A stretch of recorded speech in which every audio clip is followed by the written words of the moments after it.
Thanks again for coming out. I'm Dr. Hasty, kind of in charge of putting these English Future Speaker Series together.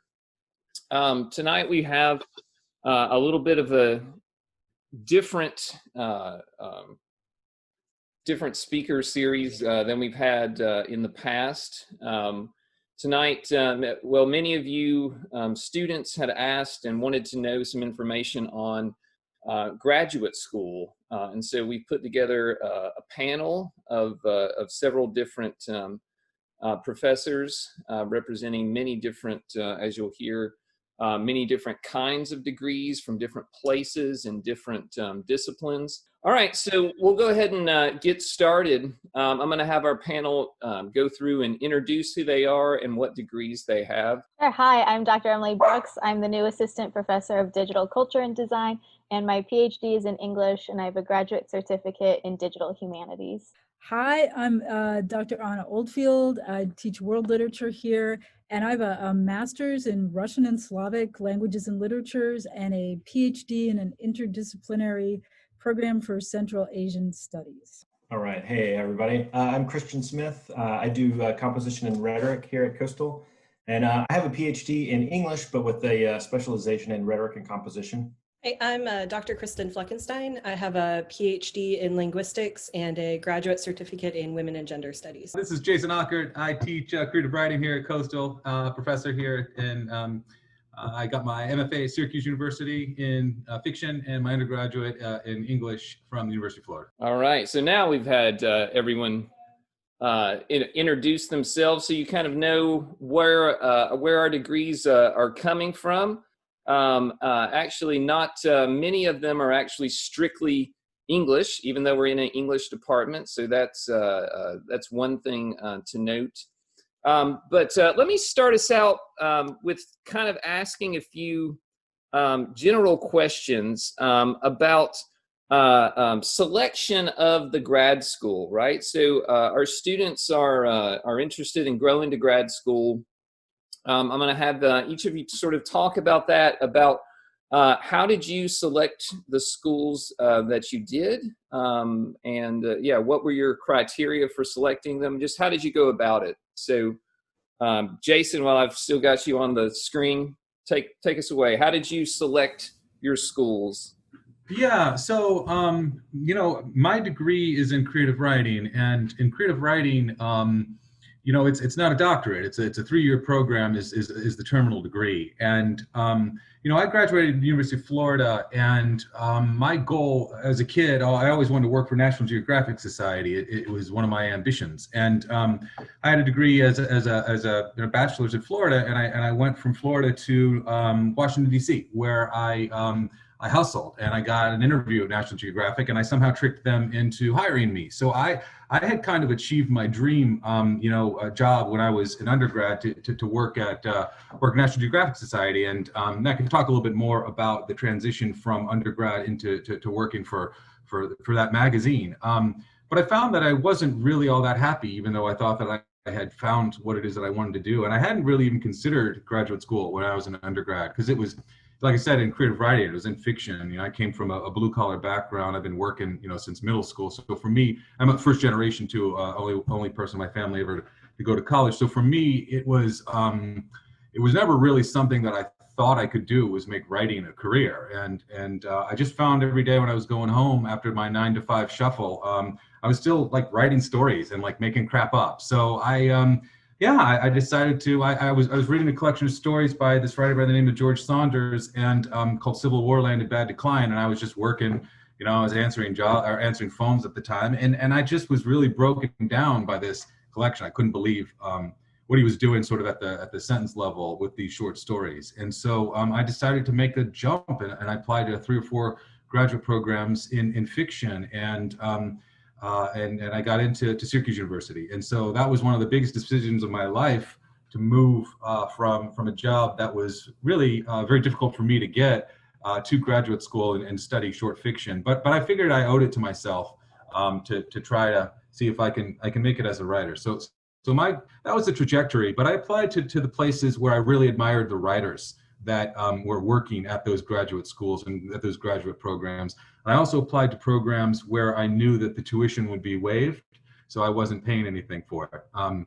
So those were a couple of the reasons, but primarily I wanted to work with George Saunders at Syracuse, and so off I went. All right. Thank you, Professor Ockert. Dr. Fleckenstein, Steen, I keep saying Stein. Is it Stein or Steen? I always say it wrong.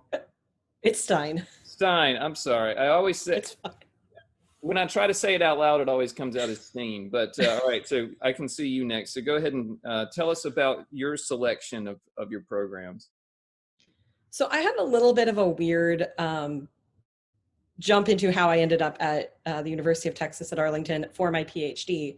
I had done my undergraduate in English literature, realized linguistics was what I wanted to get into, and so I had gone to UTA as in their master's program, intending for that to be kind of just a stepping stone into a different program. And I ended up realizing while I was there that one of the big things that I was stressed that I should consider was, where are the people that do the things that you're interested in doing? Because, in order to succeed and make it through grad school, you have to be able to work with someone who does the things that you want to do.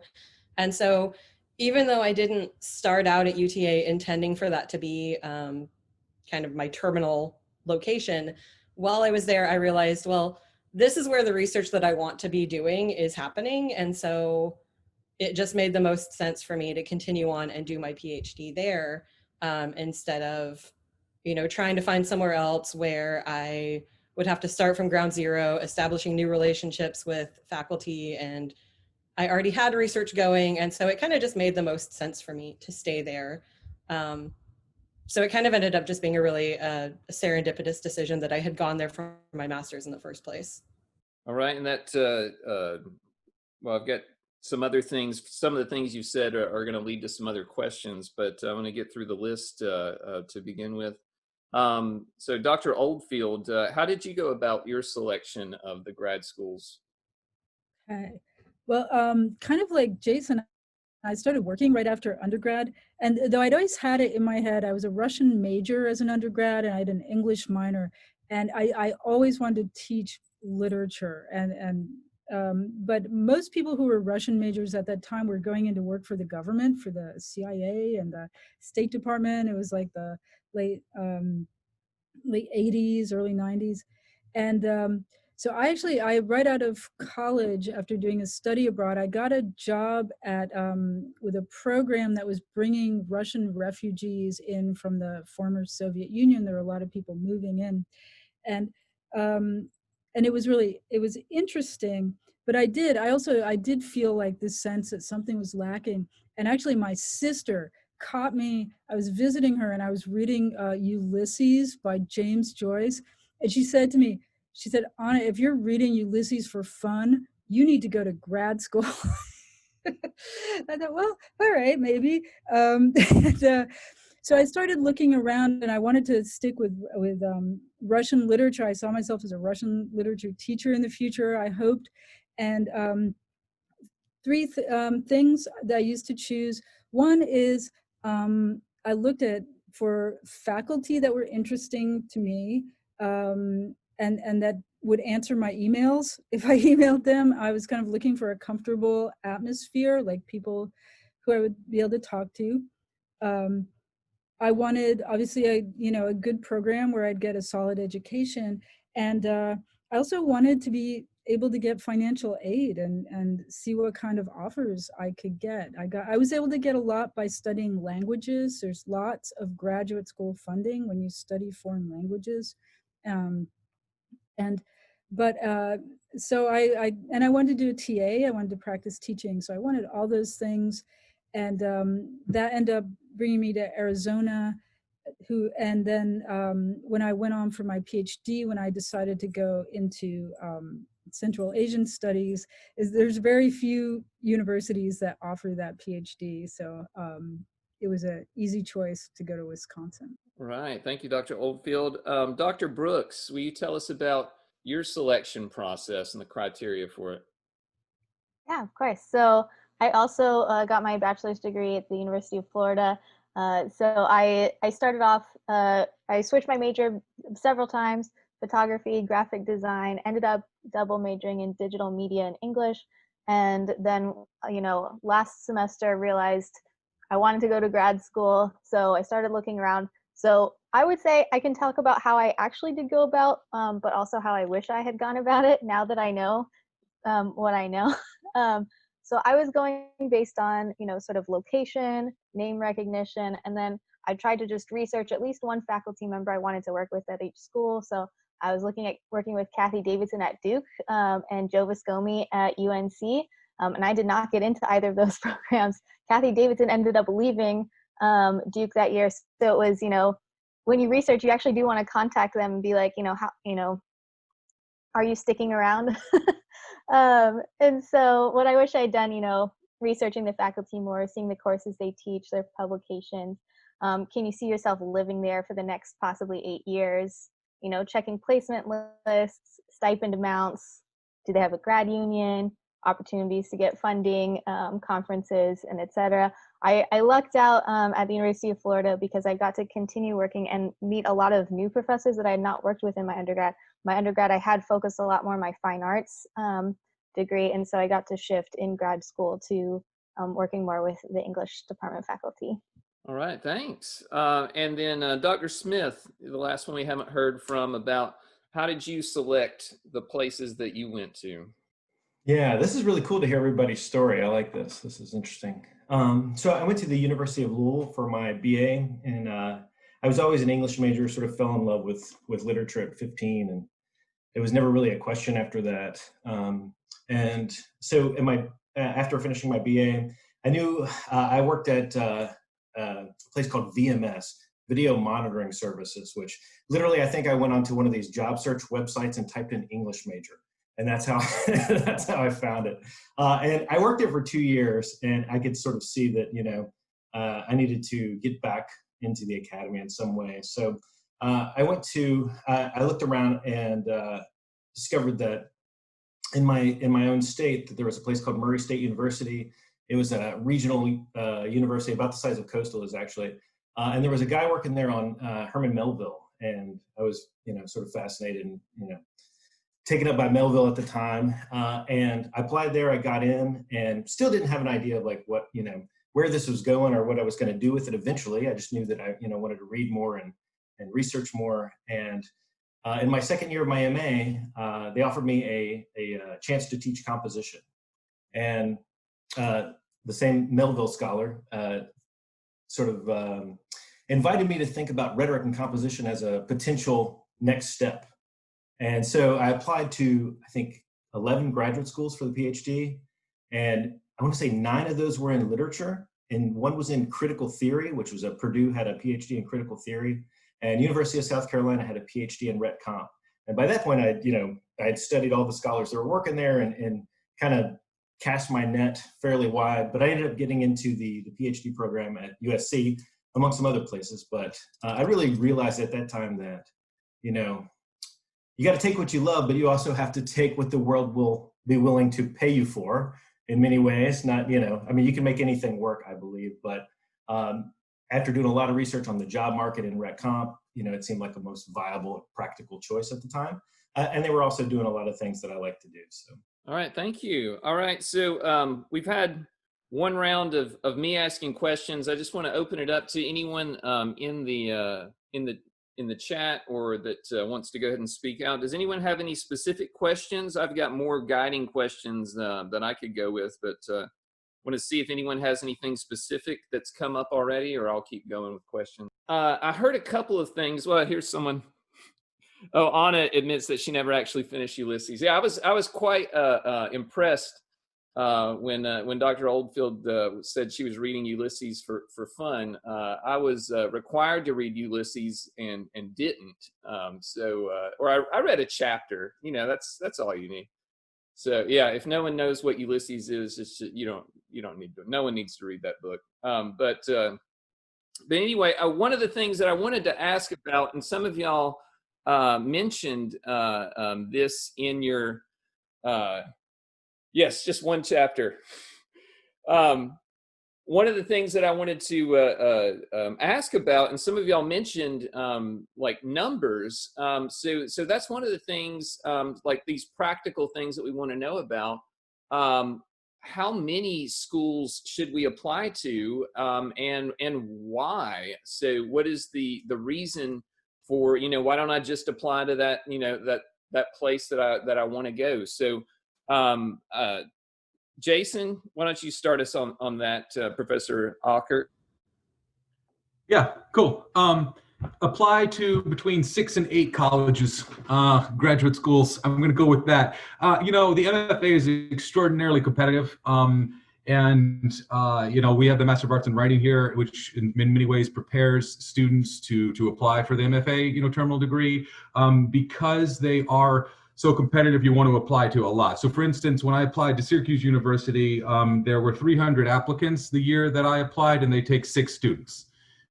So it's hyper difficult to get into these institutions. So my best advice is to apply to like around 6 to 8. You want to apply to places where the person that you're going to be working with is somebody that their work backwards and forwards. So I mean, if you're interested in writing speculative writing, you're not going to apply to a place where they're focusing on realism, and you just want. And if you're interested in experimental poetry, for instance, you're not going to apply to a place where you have some traditional poets that are studying. Don't apply to any place, in my opinion, where they charge money. This is a Master of Fine Arts, so they don't expect you to graduate with a job. That's not what they're focusing on. What they're focusing on is working on your art. The job kind of comes afterwards. So you don't want to go in debt applying to institutions that are charging, and there are some that do that. The MFA is unusual because it also has a low residency option, and these days that I think is attractive to a lot of people. So I could talk specifically, having taught many years in a low residency MFA program. I could speak to that for those interested. But that's it. I mean, you want to find the writers that you admire, that you think your work can be influenced, or somebody that you can kind of learn from. You don't apply to MFA to learn really about writing. You apply because you want to practice what you've already learned. So that's something to keep in mind. But my best guess is, like I said, between 6 and 8. I've had students apply to upwards of 20, but I'm in that ballpark of around 6 to 8 programs, and that's what I'd recommend. Yeah, I'll just open it up to anyone on the panel. Go ahead and chime in whatever order that you wish. Some of you mentioned it already, but Professor Ockert saying 6 to 8, especially for MFA programs. Is that similar for some of the other programs of different kinds that y'all applied to? I would say, 10 is always, I think 6 to 8 is really good, but, keep in mind that it costs a lot of money to apply to schools, all those application fees and, sending it off and all that costs money.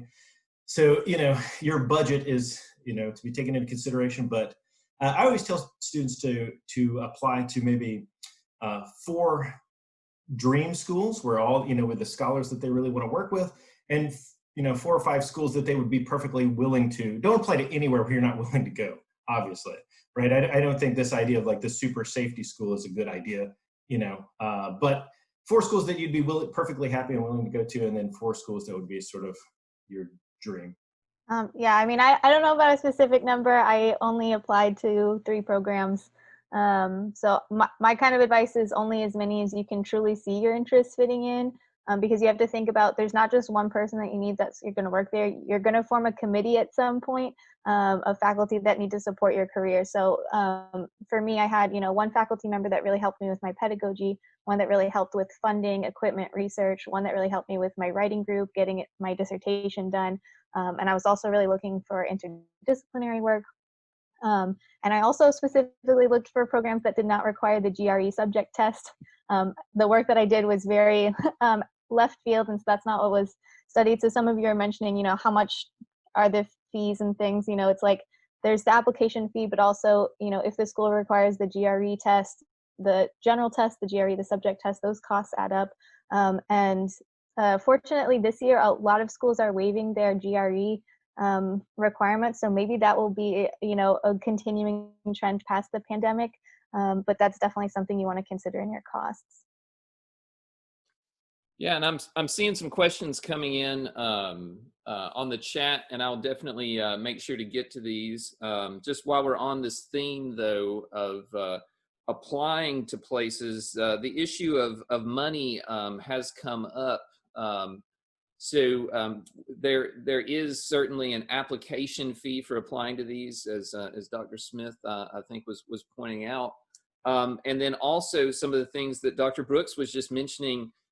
In addition to the application fee to apply to these places, there's also tests that are required. So the GRE, which is the Graduate Records Exam, is required for most graduate programs.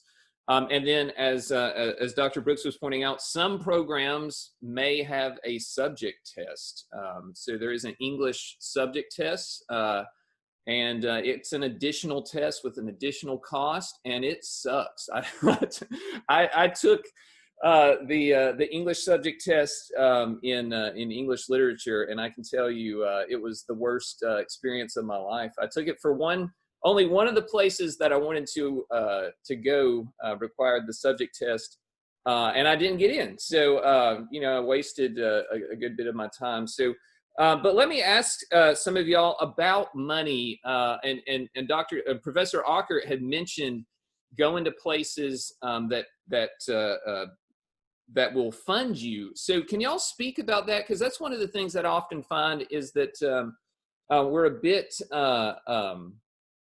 as undergraduates, I know we have no clue that people will pay you to come to school, right? Because we're used to paying for school. So, Dr. Fleckenstein, can you talk about that? Talk about what stipends are. How do you get them? Yeah, so my grad program was, at the time that I started, considered fully funded, which meant tuition was covered and I received a stipend, which was essentially the university paid me for working for them in some capacity. So my first year, it was strictly as a teaching assistant. And then once I had enough hours of grad school that I was able to teach, they let me be an instructor of record, and I was paid for that as well. One thing to consider about the stipend, though, is they're not going to pay you a ton of money. It is a pretty small amount of money that you get per month to live on. And another thing to consider, I know at the University of Texas at Arlington, partway through my program, so when I started, I signed basically like a 5-year contract that said, you will be fully funded for these 5 years, your tuition is waived, here is the amount of money you'll get every month guaranteed for that 5 years. But I think when I was in my 3rd year, they changed their funding package. And so now not everyone is fully funded. I think they get like 80% of their tuition covered plus a stipend. So that's something to keep in mind too, is that universities are changing how they're dealing with funding in response to economic issues, and for lots of reasons, universities are changing how they're funding students. But I would definitely suggest don't necessarily, you probably shouldn't pay for your PhD. Like, you should look for programs that offer some sort of funding package. Because even an 80% tuition reduction is better than paying all of the tuition and then having to work on top of that. So basically the point of the stipend is to make it to where you don't have to have a job outside of academia. Whether or not they actually pay you enough for that to be true is another consideration, but that's kind of how that worked. Yeah, awesome. Let me also direct this question to Dr. Brooks. I think that you may be our most recent. You're definitely our most recent hire, so you were probably the most recent in the program. How did the stipend work for you, and what were you doing with it? Yeah, absolutely. Yeah, so just graduated in August, so very recent. At the University of Florida, we had a teaching stipend that was considered a 0.25 full-time equivalency. So they were saying, oh, we think it only takes you 10 hours a week to do everything that you're doing in your course prep, your teaching, your grading, everything. So I worked a lot of extra jobs. I worked an extra job as a technical editor and graphic designer from 2011 to 2018. I also then got an opportunity to work as the production editor of our department's journal, comics journal image text from 2015 to 2017. And then I got upgraded to work as the English department webmaster from 2019 to 2020.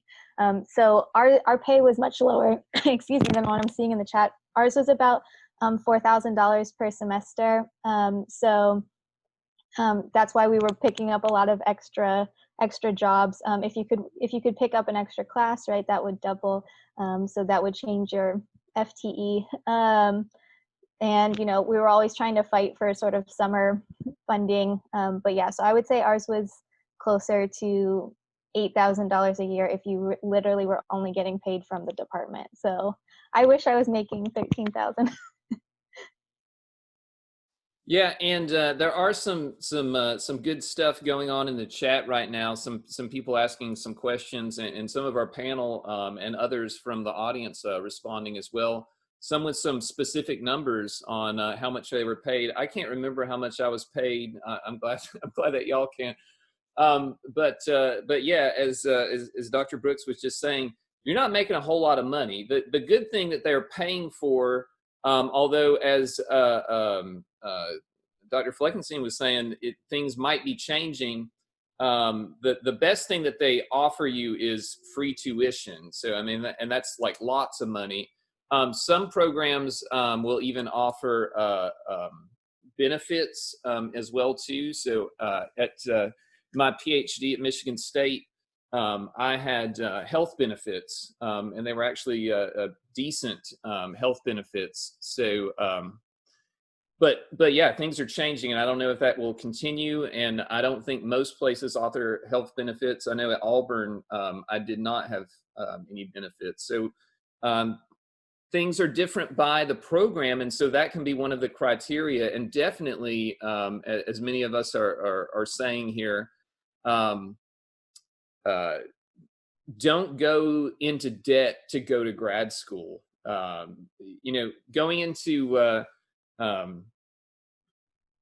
Going into debt for undergraduate is usually what people do. And that's can be very useful, and that's the kind of debt that you want, this kind of good debt that you can pay off eventually. But adding more debt to go to grad school is usually not a good idea, because most programs want to fund you. And so if you're not offered a funding package by a program, that's sort of them telling you where you stand in relation to the other applicants that they have. So yeah, don't go into debt trying to go to grad school. That's one of the things that I would say. Let me ask another question that I saw in the chat, and then there's some other ones more about like sort of big picture questions about, do we like what we do, and are we glad we chose the path that we went down? That I'll hopefully get to. We'll get to at some point. But there was a question asked by, I think it was Sage, or someone asked a similar question about what degrees should we get. So if we're, I think Sage was asking if you want to get a PhD, do you have to get an MA first, or is it okay to get an MFA and then get a PhD? Do I have to get an MA at all? Can I go straight to the PhD? So let me start with Dr. Oldfield on this, because your degrees are kind of from several different places. So speak to that for us about what kind of degrees do we need moving forward into grad school? Yeah, that's a great question. And I think I'm really an example of someone who kind of managed to craft what I wanted to do, like cobbling together a lot of different disciplines and a lot of different degrees, and also helped by some historical circumstances like the fall of the Soviet Union. But like Christian said, Christian Smith said, you have to be practical too. You have to sort of figure out how your dreams meet what you can do. And I did know I wanted, once I got into grad school, I really wanted to teach literature. And so I always made sure I took I did have an English minor from my undergrad, and I took a lot of I took extra courses. At that time, it was a lot easier and cheaper to do, I guess, but in cultural studies and in literature. And I did a lot of activities like going to grad student conferences in literature so I could meet people in the field. And then when I went to my PhD also, and this was part of the practical thing of it too, is that when it used to be my discipline, world literature, didn't used to exist. If you studied Russian, you taught Russian literature. If you studied German, you taught German literature.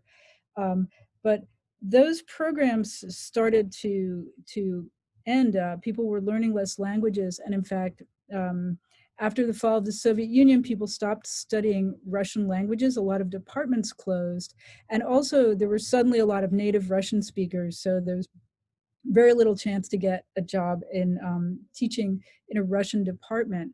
And I was really interested in Central Asia and in working there and learning about it. So I kind of took a chance and made my dissertation topic on a place I'd never been to, Azerbaijan, and went there for 2 years.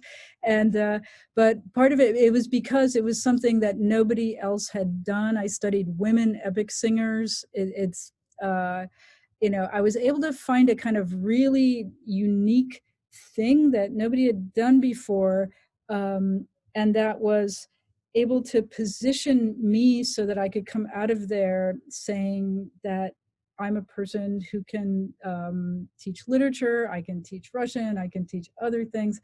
And so I just made a really, really broad net. And when I applied for jobs, I applied for a lot of different things. But like I said, it was a lot of cobbling together to get what I wanted, because I did want to teach literature, and I did want to work with foreign literature. Awesome. And let me ask specifically Dr. Fleckenstein, because if I remember correctly, writing down your credentials, you went from the BA into a PhD program without an MA. So can you talk about that? Yeah, so generally speaking, I think in linguistics, we don't require a master's degree. The way that some schools handle it is you just get a master's degree along the way in your PhD program. So I think once you've completed your coursework around year 3, they go ahead and award you a master's degree. And then once you finish your dissertation and everything, you get your PhD. I actually just don't have a master's degree at all. So in the case of linguistics, it's definitely not a required degree. I started out at UTA in an MA program, and then that school has a program where you can basically jump over the master's degree and say, I have a bachelor's degree. I've completed, I think it's like 30 hours of graduate coursework. Maybe it's not even 30 hours, but basically it's a program where you can just kind of jump into the PhD program. Unfortunately, you don't get a master's degree along the way. So I kind of have this weird gap on my CV where when I list my degrees, there's just like nothing there. But it's absolutely not a requirement. So in a lot of, if linguistics, I can really only speak to linguistics on this, but if that's what you're interested in, then it's perfectly feasible to just look into doctoral programs without having to get a master's degree first. Yeah, and Dr. Brooks, if I was looking up your credentials too, and you also went, it looks like you went straight into a PhD program. Can you talk about that experience as well too? Yeah, mine is very similar to Kristen. So I got admitted, and they were like, your first 2 years are considered your master course equivalency, and if you want the degree, the master's degree in hand, you'll have to do an additional thesis. And I didn't want to do that because I wanted to get directly started on more PhD work. And so so I don't have a master's degree either. There was that sort of thing, like if you decided once you were ABD, if you decided you didn't want to write your dissertation, you could graduate and you would get your master's degree as a sort of like consolation prize. I don't know, it was a weird term, but Yeah, so I don't have a master's degree either. Oh yeah, thank you. ABD equals all but dissertation. So you've completed your coursework, you've taken your exams, you've defended your dissertation prospectus. So yeah, that's the sort of stage. Thank you so much. Yeah, and that a question was just brought up that relates very closely to this, which is experience. And I think that may be a way of asking the question about what degrees do we need, because you know, like if you're going to get a PhD in X, do you have to have a certain bachelor's degree or something like that? So I don't know who to address this to, so I'll just address it to any of y'all on the panel that want to address that. What experience did you need? Did you need a certain kind of degree? Were there issues, that sort of thing? I'll jump in because mine's strange. In the MFA program, you don't even need a degree at all. I mean, there are some programs that don't even, if you don't have a bachelor's, you can get into them at Stanford. They don't require it at all. They look at it as an art program, and they don't look at it necessarily as people that have rolled out of the academic community in order to get to the arts program. So it's almost 100% is based on the portfolio, the writing samples that you submit to the MFA program. So in that degree, it's a little different, right, than I think a lot of the traditional academic, ways. But there are the MFA program. It's really heavily, emphasis is put on whatever manuscript that you submit, for the application process. Awesome, thanks, Professor Ocker. Anyone else on that? Did you feel like you had to have a certain degree, or when you got into your program, did you have to take different courses because you didn't have a certain degree? So my bachelor's is in English literature. And so I actually had to do a little bit of leveling coursework when I first started. So basically, even though I was a grad student, I had to take a few undergrad classes in linguistics just so I would have that background knowledge to actually go into the graduate courses. But it wasn't anything I had to prove up front, or I didn't have to, come in with any specific experience. It was just going into it knowing, all right, I'm going to have to, find a way to work this into the rest of my schedule. But there were a lot of people in my program who were out of field. One of my friends has her bachelor's is in economics, and she got her PhD in linguistics with no problem. So it's definitely doable. Yeah, and I'll chime in as well too, as someone in linguistics, which my bachelor's and my master's were both in English literature, and so it's a pretty common thing for the field of linguistics, especially that people don't come in with linguistic degrees. Part of that is just not many of them exist. There are very few bachelor's programs in linguistics, and so they don't really expect it. So if you're out there thinking about sort of a different field for study, it's certainly possible. There's usually, with a bachelor's degree in something, you can go on to grad school. And like Dr. Fleckenstein said, that sometimes there may be a few courses that they put you in. So my experience when I applied to the PhD program in linguistics at Michigan State, they accepted me into the program, but provisionally they put me into the master's program because I hadn't taken linguistics courses really going into it. And so they said, we're going to, really admit you into the MA program.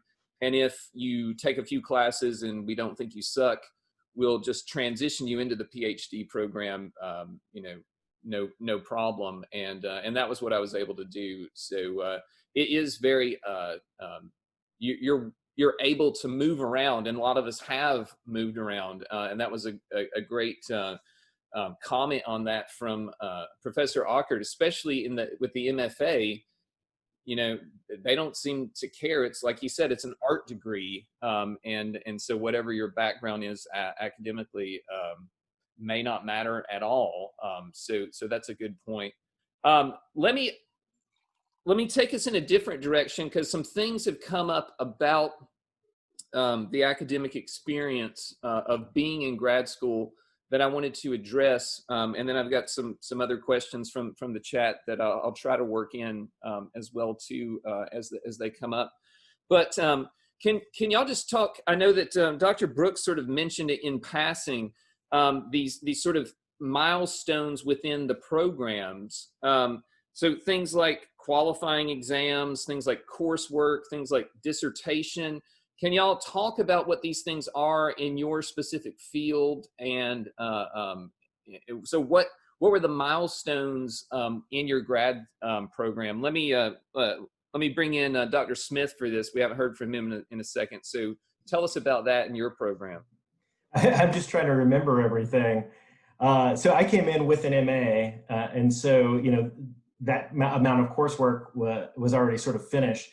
But I had to do at the PhD level 2 years of coursework, and then that was followed by a qualification exam. Oh no, excuse me, a comprehensive exam, which we had a comprehensive exam reading list. During orientation we were given that, and it was maybe 3 pages, single spaced from the entire history of rhetoric and composition, the history of rhetoric, etc.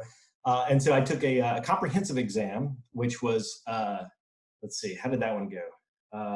It was a series of questions in a question bank that were pulled at random, and I believe I had to sit in my office, which I shared with 10 other graduate students, and luckily they left me alone for long enough to finish the test. But and then after that, there was then you were fully accepted as a PhD student, as a candidate, and then there was a proposal. So you had to write a dissertation proposal, which I think mine ended up being about 22 pages or so, in which you basically made the argument for what your dissertation is going to argue and how it's going to impact the field and what discussions it's taking up, et cetera. And then I spent another 2 years writing the dissertation. Yeah, and then you have to defend your dissertation at the end, and it's exciting stuff. The year that I finished my dissertation, I had a newborn, and I applied to 70 jobs all in the same year. So exciting stuff. Yeah, a lot of crazy work there. Yeah. Dr. Oldfield, let me ask you about that same question about what were the milestones in your particular program? Yeah, I think exams were important for my master's degree. There were exams that we all took. And then the PhD program was kind of similar, except I had the addition of doing field work. So same thing, I took 2 years of classes, then I made we had exams for that, then I did a dissertation proposal, but I'm in my field, like nobody would take you seriously as if you didn't go to the field and do field work. And so there's degrees that are like that. I have a PhD minor in ethnomusicology, which is another field that if you don't do field, nobody's going to look at you. So it can be very specific.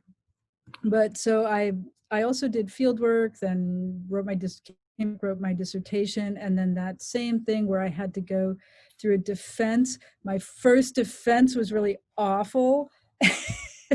My dissertation, and putting together your dissertation committee is a thing. You gotta, you want to make sure you have the right people and the right balance of people.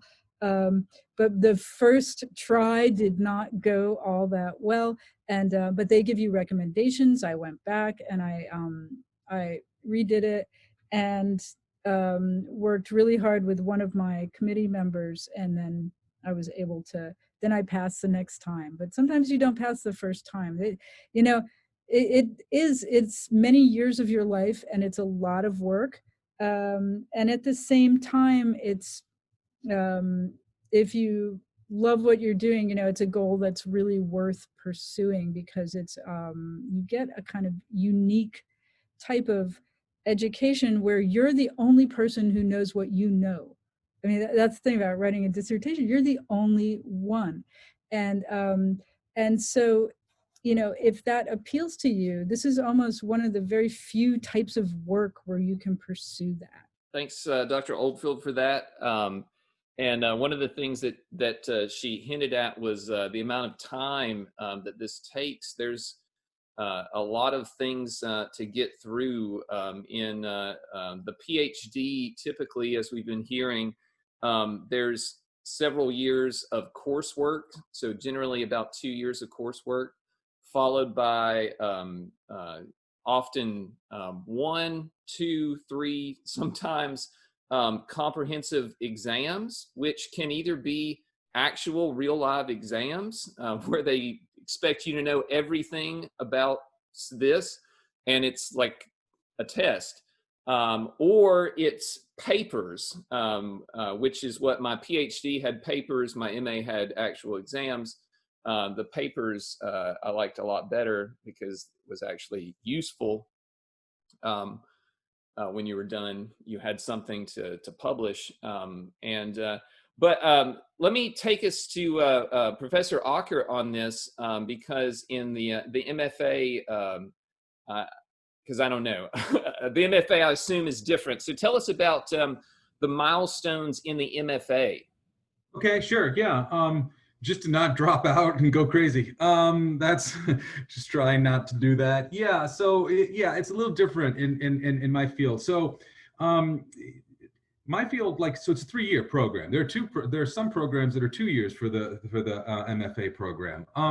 So you're like, hell, I'm going to do that because I don't have to spend as much time in it. In general, the world of the MFA is very skeptical of the academy, right?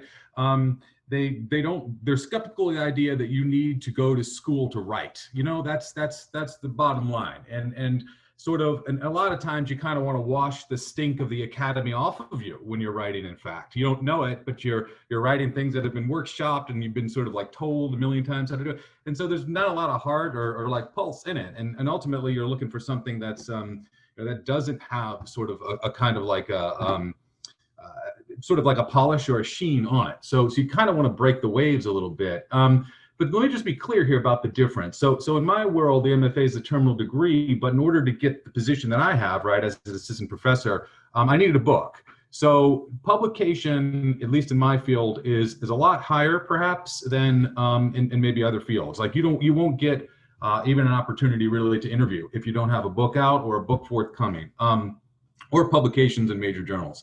So whereas PhD might take you 6, 7, 8 years, right, to get that PhD. When you have that terminal degree, right, that shows that you're an expert in the field, and now you're going to be qualified. But there are so many people who get MFAs every year. There's a number of programs, 300 or so. I mean, there's tons of MFA programs. So to be distinctive in my field really comes down to publications.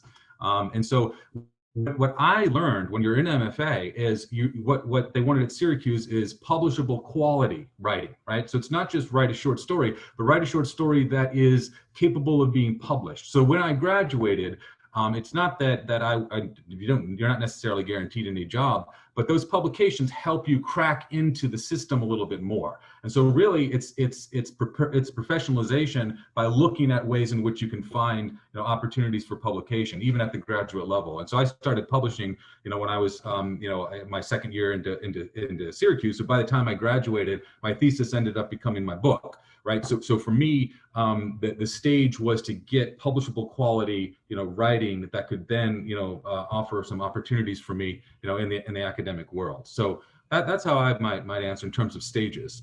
Awesome, and we're running a little bit short on time, and so let me turn the conversation a bit.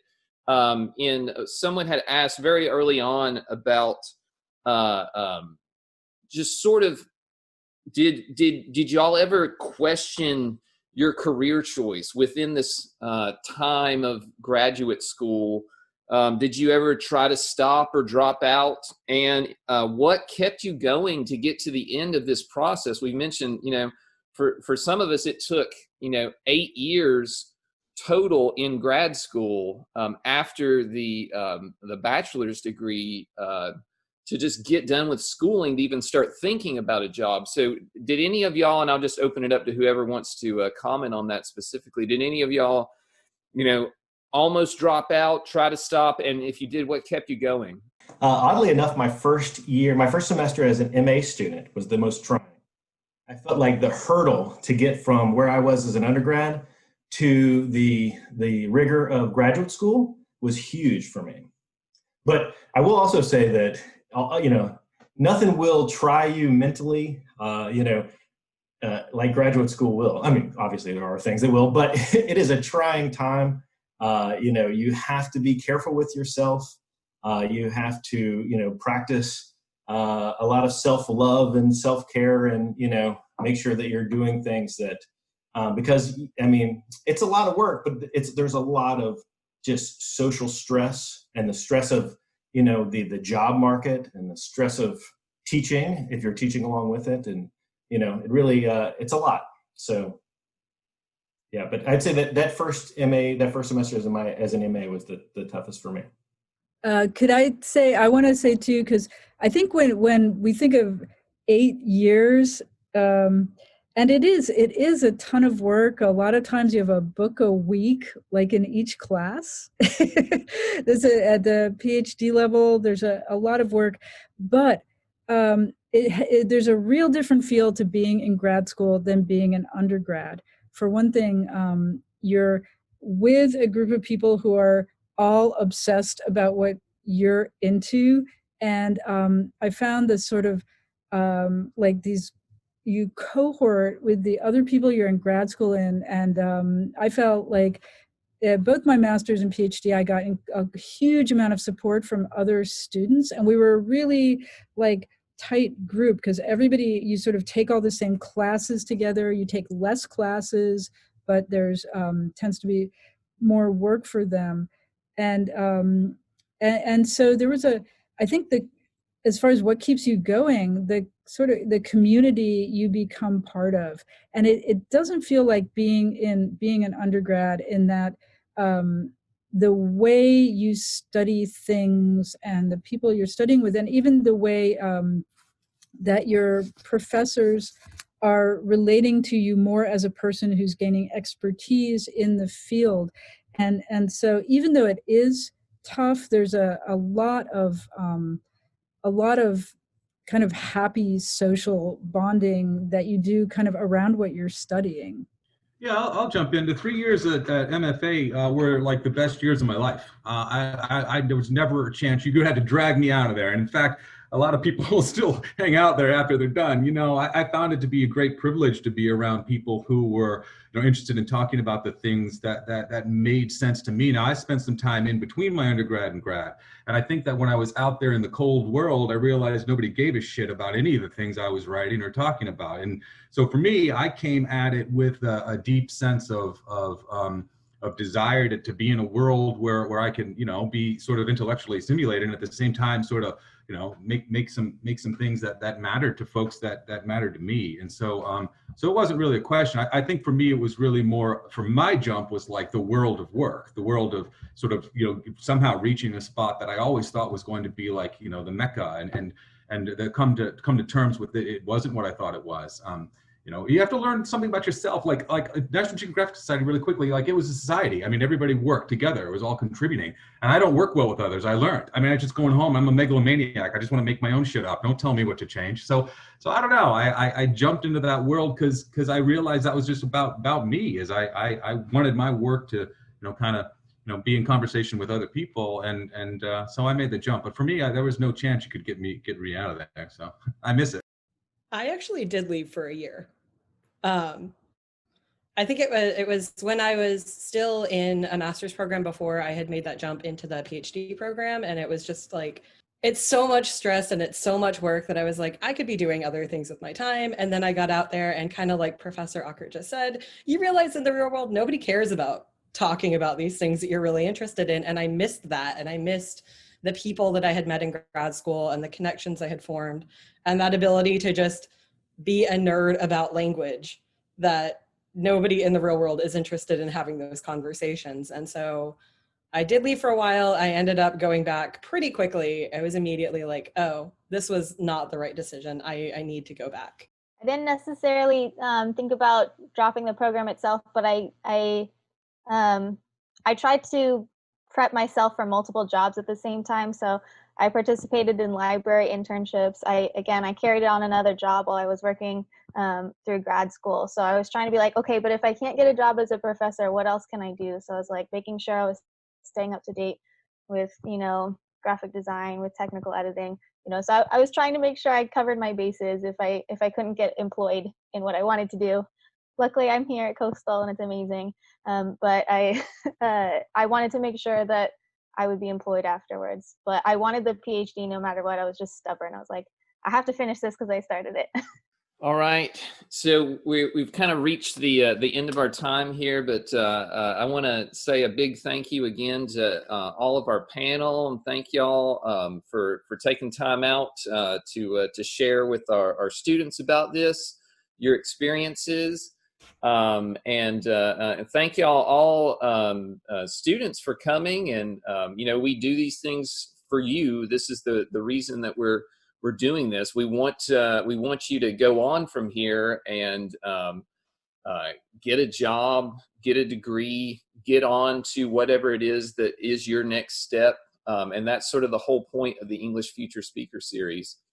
And I'll just take a second to plug the third and final English Future Speaker Series, which will be happening in December, the very first week of December. I forget what it is, like the 3rd or the 4th or something like that. We're going to have another panel of speakers to talk about teaching at the K through 12 level. So we're going to have a panel of teachers who are out there right now teaching English in the K through 12 system. So if you got any interest at all in that, please come on back. If you've got any more specific questions, if there were some questions in the chat that I didn't get around to asking, or that no one on the panel seemed to have addressed, please feel free to shoot me an email. My email is on the flyer, and I can get you in touch with one of the other panel members who are now all sharing their email address in the chat. So if you want to talk to Dr. Smith about into a comp rep program, or Professor Ockert about the MFA, drop them a line, and we can. Someone's asking about where did we find all these wonderful bald bearded people. It's just part of the getting a degree. It just takes your hair. I didn't go bald I did go bald in grad school, but I was already bald in undergrad. I just tried to pretend I wasn't. But anyway, thanks again. Anna had one more relevant comment that's coming up. So Anna was going to say something about scary movies. Yeah, we have Halloween coming up, and if you're planning to not go anywhere and not do anything, as I am, talking to some of my classes, we started thinking about the idea of having just a Halloween Zoom party. We'll put out the word to the department, but absolutely anybody could come. My idea is I'll start it out with the Zoom around whenever is sunset. I'll look it up and show from like my point of view some sort of creepy old foreign movie like Nosferatu. But then hopefully, if I would love to get like everybody coming, faculty, students, and then after that people can just start voting on what they want to see. Students were saying all different kinds of things: Black Mirror, Pan's Labyrinth, Hocus Pocus, yeah.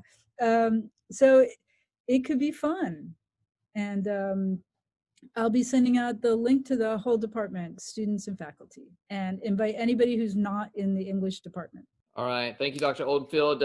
Thank you once again to all the panel. Thank y'all all for coming out tonight on a Thursday evening. So if you do have any more questions, feel free to email me, and I can get you in touch with one of our panel members, or hopefully you've copied down what their email address is, or maybe eventually you'll see us in person again at some point in the hall. So yeah, thanks guys. Thanks all of y'all for coming out, and we will see you at the next one.